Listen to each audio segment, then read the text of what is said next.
এই রমজানে একটি নামাজের কথা বলবো, শত কষ্ট হলেও এই নামাজটা আপনি ছাড়বেন না, একবার হলেও এই নামাজটা আপনি পড়বেন। নবীজি এই নামাজের এত গুরুত্ব দিতেন, নবীজি বলেছেন জীবনে একবার হলেও তুমি নামাজটা পড়বে। এই হাদিসটি ইবনে মাজাহ শরীফের, তিরমিজি শরীফের এবং আবু দাউদ শরীফের 1297 নম্বর হাদিসের মধ্যে এই হাদিসটা বর্ণনা হয়েছে এই নামাজের কথা। নবীজি তার চাচা আব্বাস রাদিয়াল্লাহু তাআলা আনহুকে ডাক দিয়ে বলছেন, চাচা আমি আপনাকে এমন একটি নামাজের কথা বলছি, এই নামাজটা আপনি প্রতিদিন একবার হলেও আপনি আদায় করবেন। চাচা যদি প্রতিদিন সম্ভব না হয়, অন্তত সপ্তাহে একবার হলেও আপনি নামাজটা পড়বেন। যদি সপ্তাহে সম্ভব না হয়, তাহলে আপনি মাসে অন্তত একবার এই নামাজটা আদায় করবেন। চাচা যদি মাসেও আপনার পক্ষে কষ্টকর হয়ে যায়, বছরে একবার পড়বেন। যদি বছরেও না পারেন, জীবদ্দশায় অন্তত একবার হলেও নামাজটা পড়বেন। কারণ এই নামাজটা এত পাওয়ারফুল নামাজ।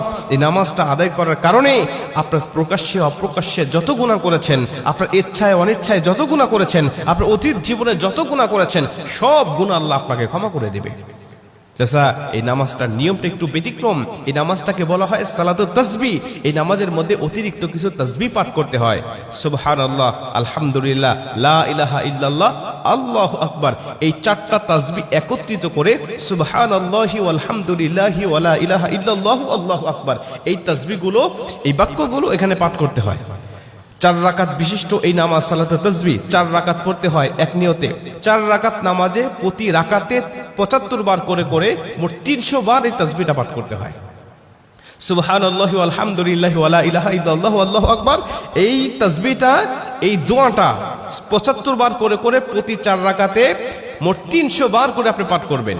কি নিয়মে পাঠ করবেন আমি আপনাকে নিয়মটা শেখাচ্ছি। আবু দাউদ শরীফের 1297 নম্বর হাদিসের মধ্যে যে নিয়মটা এসেছে, আমি এই নিয়মটা আপনাকে শেখাচ্ছি।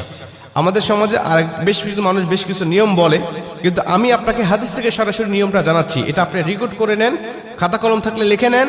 প্রয়োজনে এটা যত সোশ্যাল মিডিয়াতে যাবে, ফেসবুক ইউটিউবে যাবে, এটা আপনি সেভ করে নিজ আইডিতে শেয়ার করে রেখে দিবেন, যাতে আপনিও শিখতে পারেন, অন্য মানুষকে শেখাতে পারেন। আপনার শেখানোর কারণে কেউ যদি নামাজটা আদায় করতে পারে, ও যে সওয়াবটা অর্জন করবে, সওয়াবের একটা অংশ আল্লাহ আপনার আমলনামায়ও দান করবে। এজন্য এগুলো মানুষের কাছে ছড়িয়ে দিবেন যত সম্ভব হয়। আপনি প্রথমে যখন নামাজটা শুরু করবেন, নিয়ত করবেন নফল নামাজের নিয়ত করে অন্যান্য নামাজে যেভাবে সানা পাঠ করি আপনি সেভাবে সানা পড়বেন। অন্যান্য নামাজে যেভাবে সূরা ফাতিহা পড়ি ওভাবে সূরা ফাতিহা পড়বেন। অন্যান্য নামাজে সূরা ফাতিহার পরে যেভাবে সূরা মিলান ওইভাবে সূরা মিলাবেন। সূরা মিলানোর পরে রুকুতে যাবার আগে দাঁড়ানো অবস্থায় আপনি 15 বার এই তাসবিহটা পাঠ করবেন। সুবহানাল্লাহি ওয়াল হামদুলিল্লাহি ওয়া লা ইলাহা ইল্লাল্লাহু আল্লাহু আকবার। এই তাসবিহটা পাঠ করলেন 15 বার। 15 বার পাঠ করার পর আপনি রুকুতে চলে গেলেন। রুকুতে গিয়ে রুকুর যে তাসবিহটা আছে, তাসবিহটা পাঠ করার পরে সুবহান রাব্বিল আযীম বলার পরে আপনি এই তাসবিহটা আবার পাঠ করবেন 10 বার। সুবহানাল্লাহি ওয়াল হামদুলিল্লাহি ওয়া লা ইলাহা ইল্লাল্লাহু আল্লাহু আকবার। এই 15 বার আর 10 বার 25 বার। এরপরে আপনি রুকু থেকে উঠে দাঁড়ালেন, দাঁড়ানোর অবস্থায় আপনি আবারও 10 বার পাঠ করবেন। তাহলে হলো 10 আর 25 35 বার। এরপরে আপনি রুকুতে চলে যাবেন। রুকুতে গিয়ে রুকুর তাসবিহটা পাঠ করার পরে আবারও পড়বেন 10 বার। এই হলো 35 আর 10 45 বার। এরপরে আপনি রুকু থেকে আবার উঠে বসে পড়লেন। বসার পরে আপনি আবার পড়বেন 10 বার। 45 আর 10 55 বার। এরপরে আপনি আবার রুকুতে চলে যাবেন। রুকুতে গিয়ে রুকুর তাসবিহ পাঠ করার পরে আবার পড়বেন 10 বার। এই হলো 10 আর 55 65 বার। এরপরে রুকু থেকে যখন উঠবেন, উঠে প্রথম রাকাতে আপনাকে দাঁড়াতে হবে। না দাঁড়িয়েই আপনি বসা অবস্থায় আবার 10 বার পাঠ করবেন। এই হলো 65 আর 10 75 বার। দ্বিতীয় রাকাতে ঠিক একই নিয়মে, তৃতীয় রাকাতে ঠিক একই নিয়মে, চতুর্থ রাকাতেও একই নিয়মে, এই 4 রাকাতে 75 বার করে করে যখন 300 বার পাঠ করে আপনি সালাম ফিরিয়ে নামাজটা শেষ করবেন, সালাতুত তাসবিহ নামাজটা আপনার আদায় হয়ে গেল। এই নামাজ শেষ করে আল্লাহ পাকের কাছে আপনি দোয়া করবেন, যেভাবে ইচ্ছা চাইবেন আল্লাহ পাক আপনার দোয়াটাকে কবুল করে নেবে।